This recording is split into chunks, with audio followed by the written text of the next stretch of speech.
News every 15 minutes, weather every 10, and sports twice an hour. Newstalk, KGVO, AM 1290 and 98.3 FM.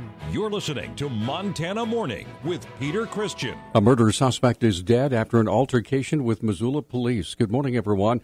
This is Montana Morning for Wednesday, July 26, 2017.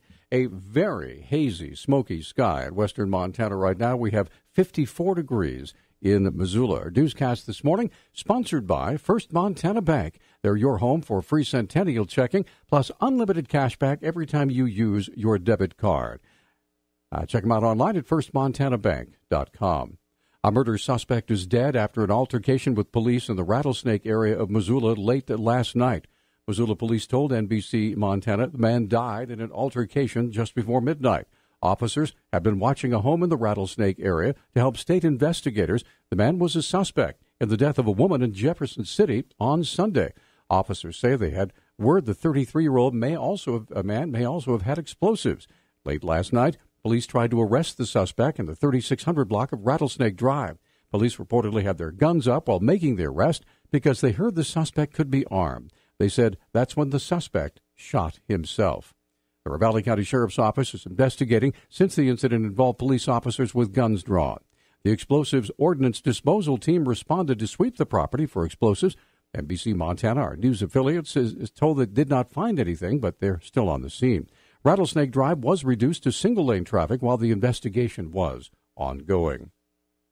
Turning now to fires, a red flag warning in western Montana had firefighters around the Missoula area worried about a big spread of fires. Fire Information Officer Mike Cole on the Lolo Peak fire said the winds helped to create a big plume of smoke. It got pretty active yesterday, and we had some spotting to the north.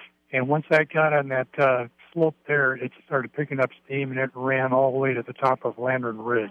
Well, I would guess the fire moved probably half a mile last night, half a mile further north. And then it also grew to the south. And down in that direction, it probably came close to a quarter and a half mile in that direction. That also led to a growth in overall acreage of that fire. Well, it grew to over 1,000. We're at 1,090 acres now. So it's been chunking along, growing about 300 acres per day in the last couple of days.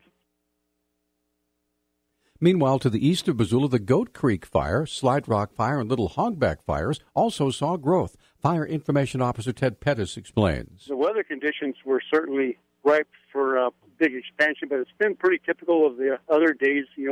Little Hogback and Goat Fire have been 300 to 400, 500 acres a day that they've been increasing, and that's typical what happened. The weather was there, but I think the winds must have aligned a little bit differently where it didn't really affect our fires that much. It was actually less than what we were expecting. Though they are fairly close together, the three fires east of Missoula have not merged, but they will be referred to as the Sapphire Complex for accounting reasons. Altogether, those three fires have taken over 5,400 acres. U.S. government officials have rejected Montana's request for aid in battling a group of wildfires that have been classified as the nation's top firefighting priority. Governor Steve Bullock's spokeswoman Ronja Abel said yesterday the state is appealing Sunday's rejection of a grant application to the Federal Emergency Management Agency, or FEMA. The Fire Management Assistance Grant would allow the state to recover 75% of its costs to suppress the four fires that have burned nearly 400 square miles and destroyed at least 16 homes in eastern Montana.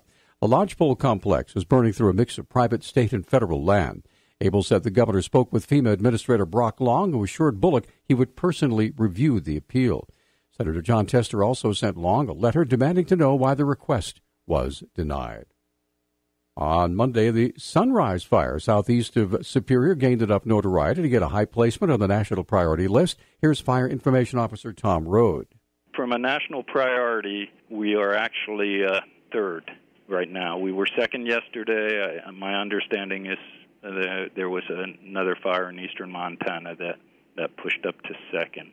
So what that really means is when folks are looking at where to send resources, it's based on that priority needs. The fire got within 2 miles of about 50 homes after winds began pushing those flames. The winds today are out of the northeast. Yesterday it came out of the southwest, and that's where it pushed spotted the fire towards the structures. We had a spot that went out in front, and that's what initiated that stage 2. The Stage 2 evacuation notice went out to residents at Sunrise and Quartz Flats on Monday. It is basically a warning to be ready to evacuate at a moment's notice. During the last legislative session, the state budget was built to weather a worst-case scenario in which the state revenues came in far below projections. Representative Nancy Balance of Hamilton worked closely on the House budget and said she received word yesterday from the state budget director, Dan Villa, that revenues were indeed far below what was expected, to the tune of about $75 million. As a safeguard, we put triggers at every $12 million increment. So certain triggers were hit at $12 million under the revenue estimate, and then the next set of triggers was $24 million, then $36 million, then $48 million. And it clearly looks like we will hit all four. Each trigger brought more cuts to state budgets. The second trigger caused a 0.5% cut in all state agencies and no pay raise for state workers. Now it appears at least 16 state employees will lose their jobs. The state library, the digitization of books will be slowed down. So there will be no money allocated for that in this biennium. The project doesn't go away. It just is not funded. The Historical Society and NO has been talking about the potential cuts to their research portion. But again, and then tourism, there was a percentage cut in tourism promotion, in agriculture marketing. Many are wondering why revenue projections were so off. The common explanation is that capital gains are down, personal income is underreported, because Montanans are waiting for tax reform.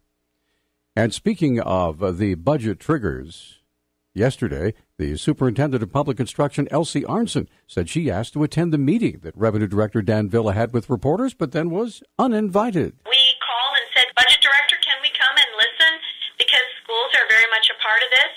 And they said, sure, come on up. And then we get an email that says, no, this is a closed meeting, and only media is going to be there. And that isn't good government for me. That is not good government. In all, Arnson said public school funding will be cut by $19 million. However, she said some of that money will be made up through increased property taxes in Montana communities. There is some tax shifting that's going to be going on with another bill that was put into play that means that property taxes in November are going to go up. But now these tax shifts are going to occur, and so when people get their property taxes in November, it's going to be very interesting to see what their reactions will be. Some of the agencies hardest hit by the budget triggers are Health and Human Services and Medicaid. And finally, prosecutors say a Montana man turned every parent's nightmare into reality when he chased down a 4-year-old girl at night in a park, snatched her while a friend watched helplessly, and then sexually assaulted her and left her for dead on an American Indian reservation. The U.S. Attorney's Office wants 22-year-old John William Liba II sent to prison for life when he's sentenced today before a federal judge. A jury convicted him of kidnapping, aggravated sexual abuse, and assault, resulting in serious injury in the February 2016 crime on the Fort Peck Reservation. Defense attorneys say Liba had stopped taking his antipsychotic medication prior to the kidnapping and could not remember the events. They requested a 30-year prison sentence. Our News Talk time now, 6:13. Newstalk, KGVO. Missoula's official weather station. Areas of sun and smoke today with our high temperatures in the low 90s. Winds will be out of the northwest at 5 to 10 miles per hour. Tonight, partly cloudy skies. Isolated thunder threat for your Thursday. I'm meteorologist Brooke Foster for Missoula's KECI 13.